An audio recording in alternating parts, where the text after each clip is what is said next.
under it and had a look around. The temple seemed different somehow, and not just because the roof had caved in. Anu was lying in a crumpled heap on the other side of the chamber, and Carlotta was tending to his wounds. The rest of the cult had made their getaway, everyone but Warb, whose luck had taken a permanent turn for the worse.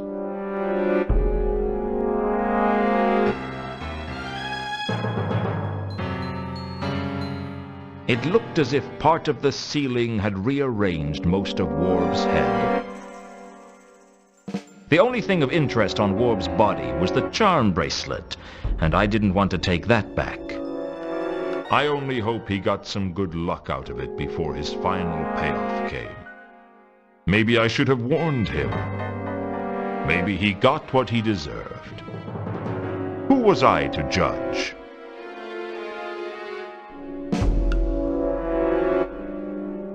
Carlotta was obviously upset by Anu's injuries. I guess there was a heart in that cold chest somewhere. Come on, Carlotta, let's get out of here before the rest of the roof comes down. I'm not leaving my master. He's not going to make it. You can at least save yourself. Leave us, Lewton. Leave! For a god, Anu was looking in a bad way. I tried to listen in to what Anu was saying, but his voice was weak and faltering. I should have known. The inscription. I forgot the inscription. Quiet, master. Conserve your strength. There was something about the walls that I didn't like. I think it was the way they wouldn't stop swimming. I decided against touching the walls.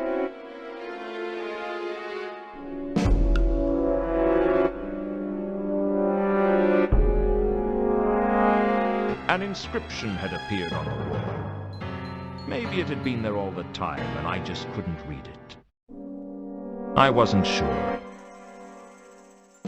It seemed to say, Quod nescient eos interficit. I didn't know what it meant. Quad meant what, but that was all I knew.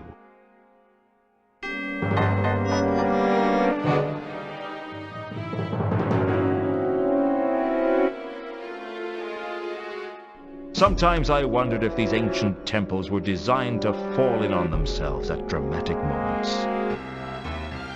I searched the rubble and uncovered the golden falchion. The sword was bad luck, but I had a feeling it was safer in my hands than anyone else's.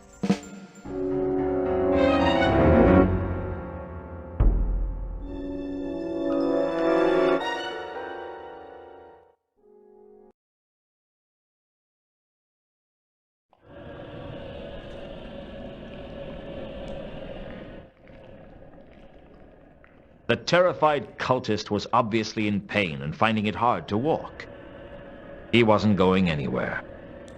Well, he wasn't going anywhere fast, anyway. What's up with you? Broke my stupid leg when the roof came in. Which one are you? What? You must be Coombe. How did you know that? I recognize your voice. Now give me one good reason why I shouldn't turn you over to the Watch.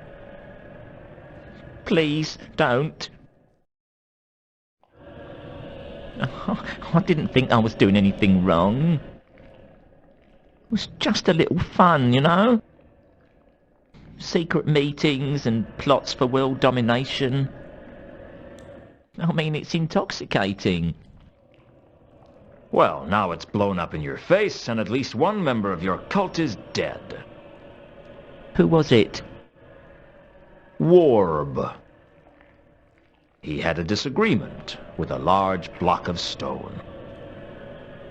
I don't want to do harm. I'm terrified. I suspect that some of the cultists might have wanted us to fail. Really? Why? I don't know. Just a hunch. Please don't turn me over to the watch. I didn't do anything wrong. 8 people died because of your cult. No. I'm sorry. I should never have got involved. Where have the others gone? I don't know. Back to the sanctuary, I guess. They didn't really tell me much. I was only the novice. Maybe I was getting soft in my old age, but I couldn't escape the feeling that the poor fool was just a victim of peer pressure. I guess he just wanted to belong to something, and he didn't much care what. I sympathized, in my own way. Get going. I don't ever want to see you again. Oh, thank you. Thank you. You won't regret this. I'd better not.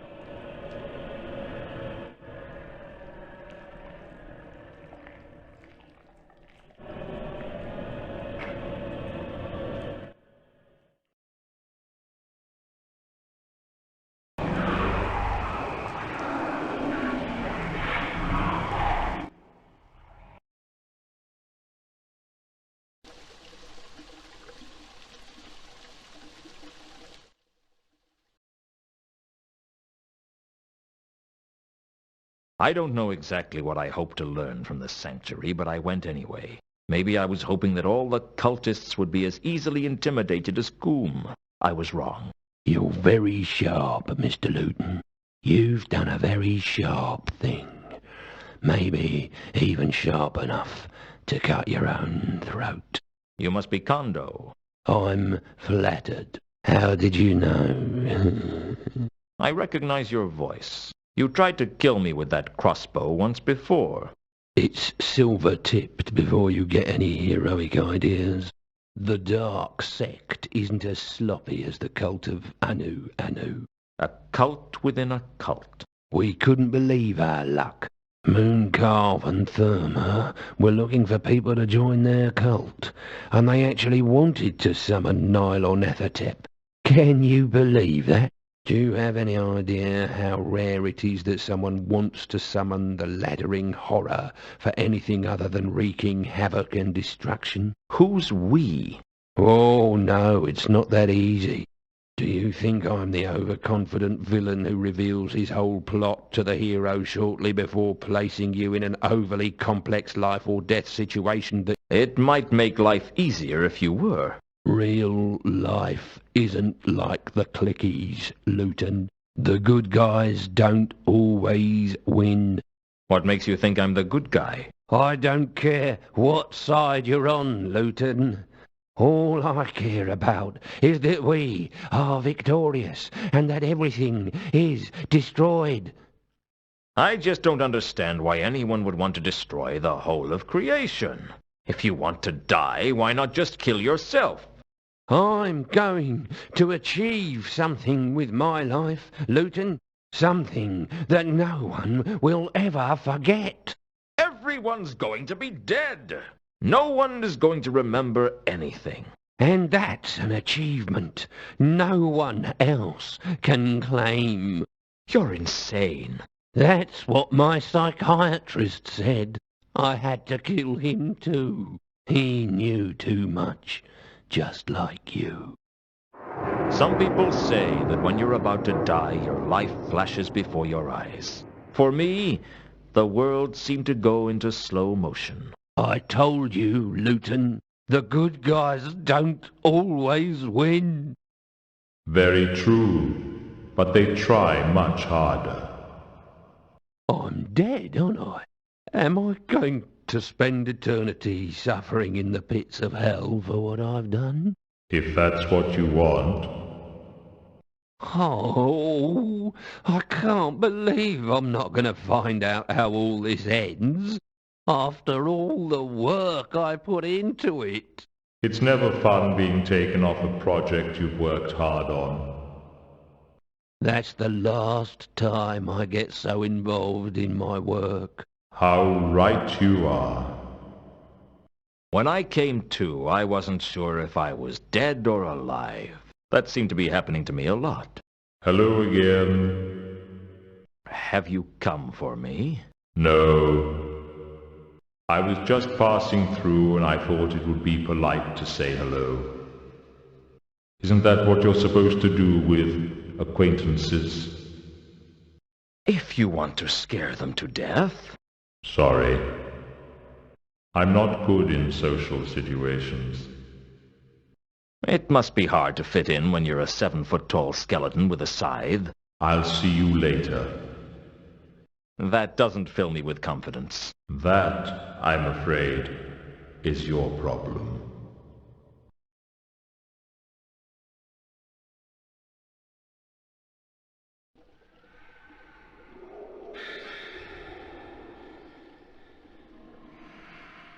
I'd killed Kondo. But at least he hadn't killed me. On Kondo's body was an amulet. It had to be worth finding out what it was, so I took it.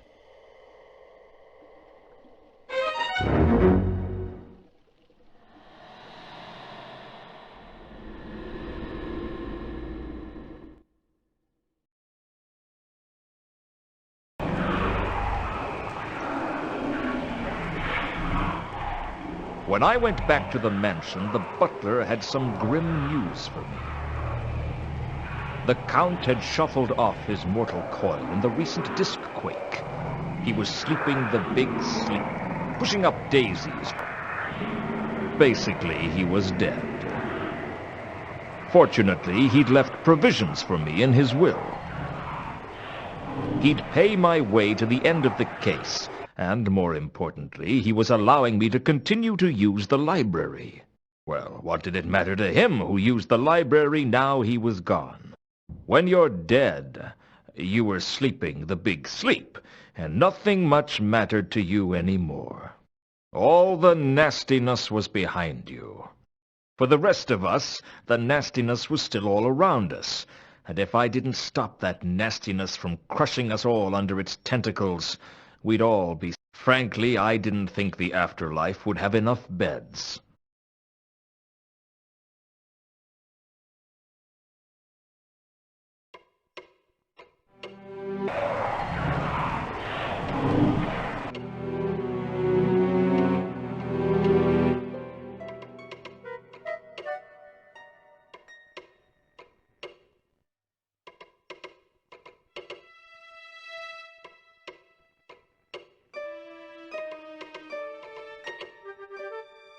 I had a look through the Necrotelecomnicon discussed for students to see if I could find any more useful information. It wasn't long before I found the phrase that had been inscribed on the wall of the sepulchral temple. Quod nescient eos interficit. It turned out to be the motto of an ancient cult, the dark sect of Nylonathotep, whose emblem was the triple-lobed eye.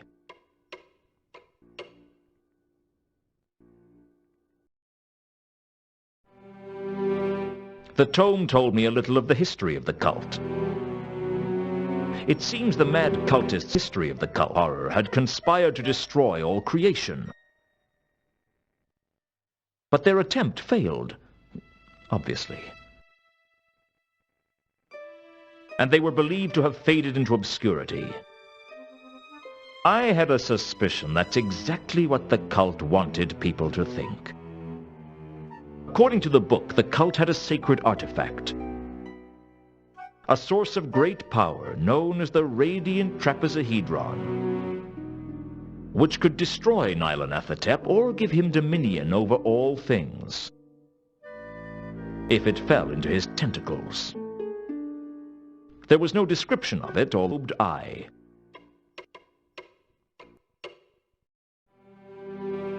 There was something about a cult plotting to destroy all creation that disturbed me.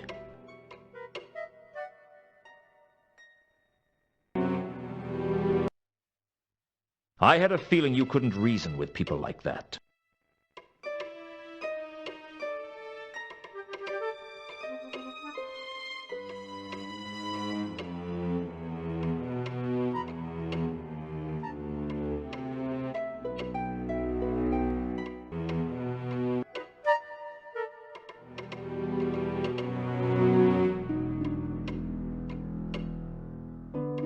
I worked out a translation for the phrase I'd seen on the wall of the sepulchral temple.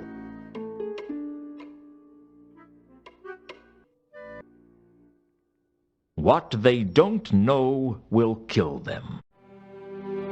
Unfortunately, without something to cross-reference with it, I couldn't find out anything else about it.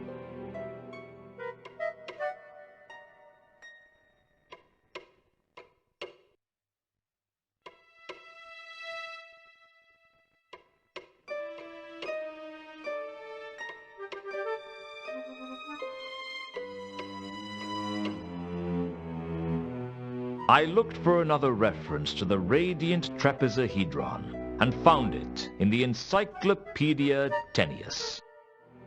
Apparently, 400 years ago, the Order of the Sacred Tulip swore to find the trapezohedron and prevent it from falling into the hands of the dark sect. Legend had it that one knight swore to never rest until he was sure it could never fall into the hands of the dark sect.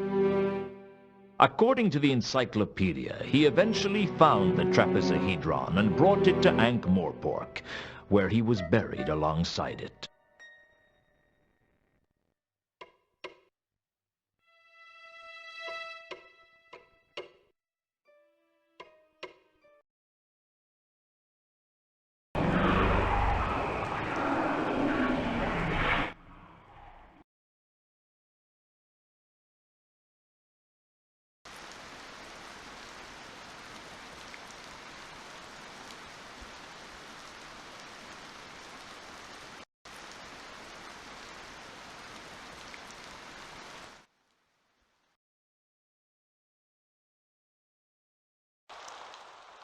When I went back to Leonard's cell, it was lacking a large part of the wall. The disc quake must have taken for the toll on the palace wall of the sepulchral temple. Leonard and two conkers were still working on the flapping wing flying device like nothing had happened.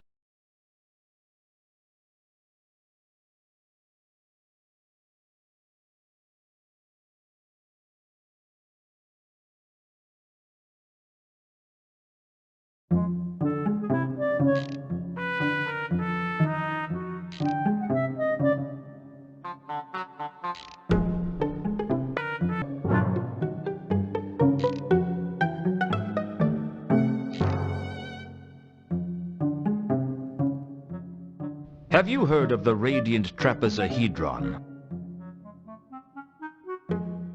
What is this being? Well, I don't really know. It's a source of great power. That's the only thing I'm sure about. What is being a trapezohedron to mean? It's a type of crystal in which all the faces are trapeziums. And a trapezium? A type of quadrilateral with no parallel sides. No, that's a trapezoid. No, a trapezoid has two parallel sides of different lengths. That's a trapezium. No, it's not. Where are your family from anywhere near Genoa? My grandfather was. What's that got to do with anything? Genuine geometry has slightly different definitions to Ephebian geometry. I tend to go by Legibus's definitions in his Geometries. Have you read it? This trapezodendron. Trapezohedron. All sides would be consisting of